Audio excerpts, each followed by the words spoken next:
Zeiten permanenter Veränderungen, die länger anhalten und uns beunruhigen, schreien regelrecht nach innerem Frieden. Lass uns 3 Fragen betrachten. Was ist innerer Frieden? Wie zeigt sich innerer Krieg? Welche Wege sind möglich, um in inneren Frieden zu gelangen? Dieses Video, wie alle anderen auf meinem Kanal, dienen der Inspiration. Checke also wie immer, inwieweit du mit dem, was ich hier sage, in Resonanz gehen kannst. Picke dir das heraus, was für dich stimmig ist, und den Rest lass einfach am Wegesrand liegen. Was ist innerer Frieden? Innerer Frieden zeigt sich in Ruhe, Akzeptanz all dessen, was da ist, in Gelassenheit. Oder man könnte es auch zusammenfassend so sagen, du bist im Einklang mit dir selbst, mit den anderen in deinem näheren und ferneren Umfeld und mit der Welt im Großen und Ganzen. Das heißt ausdrücklich nicht, dass es nicht auch Herausforderungen für dich geben kann, dass du mal aus deiner inneren Mitte herauskommst. Das ist normal, dafür sind wir Menschen. Aber du kommst immer wieder in diesen inneren Zustand des Einverständnisses, der Akzeptanz all dessen, was da ist, zurück. Vielleicht denkst du dir jetzt, das ist Utopia. Ich gebe zu, Menschen, die derart im inneren Frieden sind mit sich, den anderen und der Welt, die musst du wie die Stecknadel im berühmten Heuhaufen suchen. Meine persönliche Auffassung und Sicht ist, das ist ein Ideal und wir dürfen uns auf den Weg dorthin begeben. Denn wir sind hier inkarniert, um das eine oder andere für uns, für unsere Seele zu lernen. Und lernen tun wir vor allen Dingen dann, wenn wir den Unterschied zwischen dem angestrebten Zustand und dem, was ist, auch erkennen können. Was ist die Voraussetzung dafür? Einfach den Weg nach innen zu gehen und mal in sich hineinzuhorchen. Viele von uns, und ich nehme mich da überhaupt nicht aus, sind in einigen Lebensbereichen oder auch im Großen und Ganzen mit sich im Unfrieden, in einem inneren Krieg, im Clinch mit sich selbst. Woran kannst du das erkennen? Auf der mentalen Ebene, also hier da oben, merkst du es zum Beispiel durch permanent kreisende Gedanken. Angenommen, du hast Stress mit irgendeinem Kollegen, einer Kollegin und Tage und mitunter wochenlang danach noch geht dir diese Situation immer wieder durch den Kopf. Sie triggert dich, du kommst damit nicht in den Frieden. Oder auch permanente Selbstzweifel. Du tust etwas, du zeigst etwas, du bist von etwas begeistert, zum Beispiel, was du hobbymäßig machst, egal ob du fotografierst, ob du malst, ob du musizierst, und du erreichst nicht die Resonanz im Außen, in deinem Umfeld, die du dir vorgestellt hast. Inwieweit triggert dich das? Inwieweit bringt dich das in Unfrieden und lässt dich an dir selbst zweifeln? Das sind solche Dinge auf der mentalen Ebene.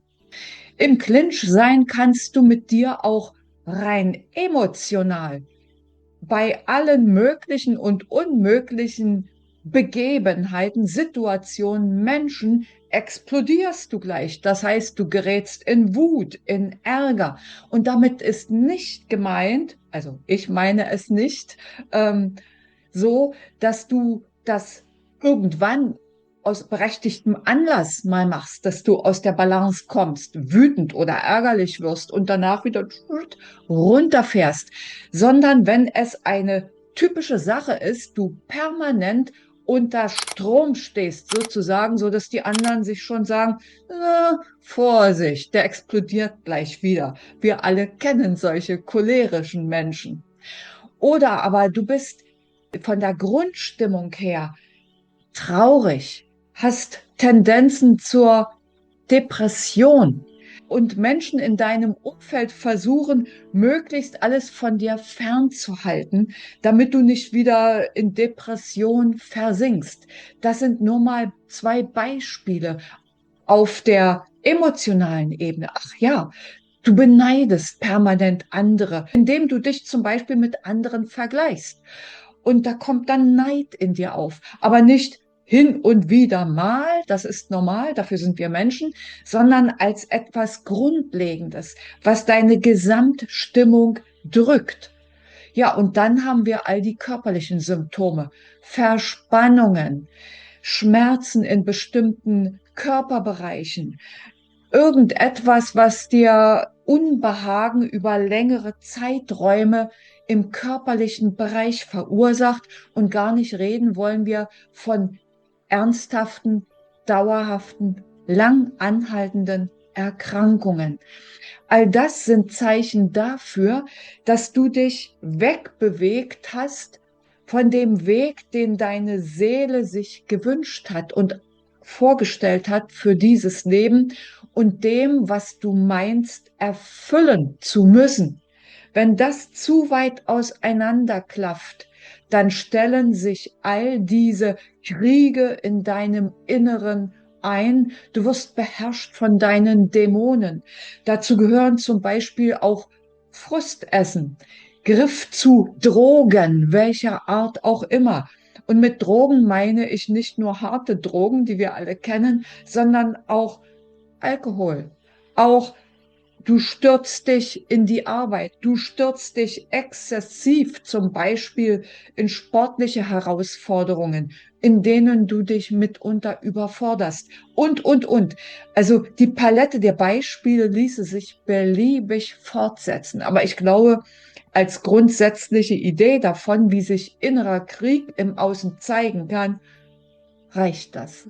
Wenn du jetzt denkst, oh je, da gibt's doch noch einiges zu tun für mich, vom inneren Frieden bin ich ein ganzes Stück weit entfernt und sei es nur auf bestimmten Gebieten in meinem Leben, dann kann ich dir mögliche Wege aufzeigen, die sich für mich als hilfreich und stimmig erwiesen haben. Worum du aus meiner Sicht auf gar keinen Fall drum herum kommst, ist der Blick in deine inneren Welten. Sei es emotional, sei es mental, sei es indem du mal einen Körperscan machst und so die Bereiche deines Körpers durchgehst.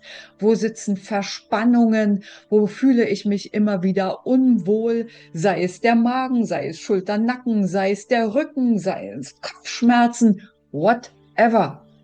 Und das habe ich zumindest festgestellt, du kannst mit jedem Teil deines Körpers auch reden, kommunizieren. Gib ihm vielleicht einen Namen. Gib deinem Kopfschmerz zum Beispiel einen Namen und dann frag ihn mal, dir zu antworten, worauf er dich hinweisen will. Und sei sicher, du erhältst Botschaften, die kommen aus deinem tiefsten Inneren, die kommen je nachdem, welche Kanäle bei dir gut geöffnet sind, durch Gefühle, durch plötzliches Wissen, durch Hören von inneren Stimmen, durch Entstehen von inneren Bildern.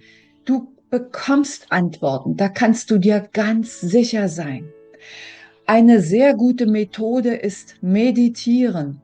Ich verlinke am Ende dieses Videos eine geführte Meditation, die dir auch hilft, Zugang zu finden zu dem, was über dich hinausgeht, zur geistigen Welt, zum Göttlichen, zum Universum, zu deinem höheren Selbst, wie auch immer du es nennen möchtest.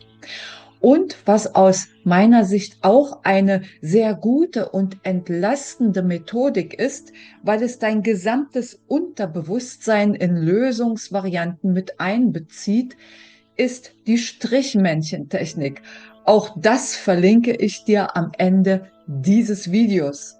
Ich hoffe, du hast die eine oder andere Anregung erhalten, um in inneren Frieden zu kommen und damit dein Leben insgesamt für dich zu verbessern, aber auch für dein näheres und ferneres Umfeld. Ich wünsche dir viel Erfolg bei deinem Gang nach innen, bei deinem Weg zu mehr innerem Frieden und sage bis zum nächsten Video oder Podcast. Tschüss.